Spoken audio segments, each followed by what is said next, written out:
காலத்தை நினைச்சுக்க. அப்படி இப்படி இருந்த அல்லாஹ் உனக்கு நல்ல வாய்ப்பு கொடுத்திருக்கிறான். நிரந்தர மாற்றத்தோடு திரும்பி வா. சடங்கு சம்பிரதாயமாக செஞ்சிராத, ஷைத்தானுடைய சூழ்ச்சியில விழுந்துராத, பெருமைக்கு செஞ்சிராத. அல்லாஹ் ஒரே வார்த்தையில் சொல்லுகிறானே, ஹஜ்ஜையும் உம்ராவையும் அல்லாஹ்விற்காக செய்யுங்கள். வேற வேற நோக்கங்கள் உங்களுக்கு வந்து விடக்கூடாது. அதில் பலரும் பலியாகி விடுகிறார்கள்.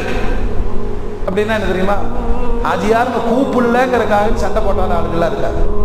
என்ன பார்த்து அப்துல் காதர் அப்துல் காதர் ஆஜியார் இதுக்காண்டி 8 லட்சம் செலவு பண்ணி போற பல கோணங்கள். எல்லா விதத்திலேயும் புனித பயணி பரிசுத்தமாக இருக்க வேண்டும்.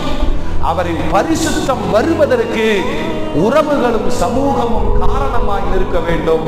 வல்ல ரப்புல் ஆலமீன் ஹஜ் கடமையை நிறைவேற்ற போகிற உலகம் முழுவதில் இருந்து பயணிக்கிற ஹஜ்ஜாஜிகளை அல்லாஹ் கபூல் செய்வானாக.